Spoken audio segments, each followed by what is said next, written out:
రాజన్న సిరిసిల్ల జిల్లాలో విఓఏల తమ సమస్యలను పరిష్కరించాలని కోరుతూ ఆందోళన బాట పట్టారు.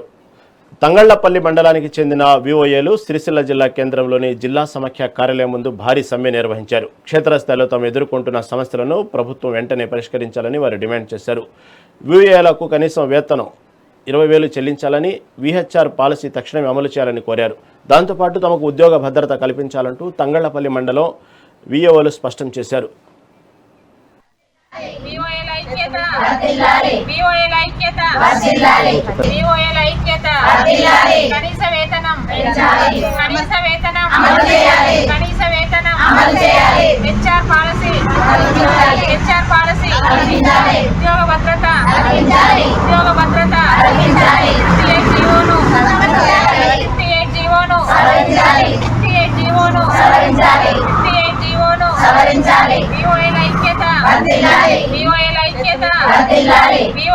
మన మంత్రివర్యులు శ్రీ యనమల రేవంత్ రెడ్డి గారికి మరియు మన గ్రామీణాభివృద్ధి శాఖ మంత్రి సీతక్క గారికి, మన సిఇఓ మేడం దివ్యరాజన్ గారికి, మేడం మేము నమస్కరించి మీకు తెలియజేయనదేమనగా మేము గత 30 సంవత్సరాల నుంచి గ్రామంలో గ్రామ దీక్ష నుంచి చేస్తున్నాం మేడం.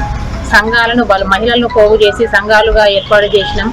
సంఘాలు ఏర్పాటు చేసి మేడం సంఘాలలో ఉన్న సభ్యులు మాత్రం అభివృద్ధి చెందుతున్నారు, కానీ మా విఓఏలను మాత్రం గుర్తించడం లేదు మేడం. దయచేసి మమ్మల్ని గుర్తించి మాకు ఇప్పుడు 5,000 ఇస్తున్నారు, కానీ 5,000 దేనికి సరిపోవడం లేదు మేడం. ఈ కాలంలో కనీసం 20,000 మాకు వేతనం అమలు చేయాలి మేడం. నమస్కరించి మేము కోరుకునేది ఏం లేదు మేడం. కనీస వేతనం 20,000 ఇవ్వండి. హెచ్ఆర్ పాలసీ ఒకటి కల్పించండి, ఉద్యోగ భద్రత కల్పించండి, తర్వాత 58 జీవోను సవరించండి మేడం. దయచేసి మాకు మాత్రం మేడం తొందరగా ఈ జూన్ 2 వరకు మీరు ఈ మంచి విషయం చెప్తారని కోరుకుంటూ మన మంత్రివర్యులు శ్రీ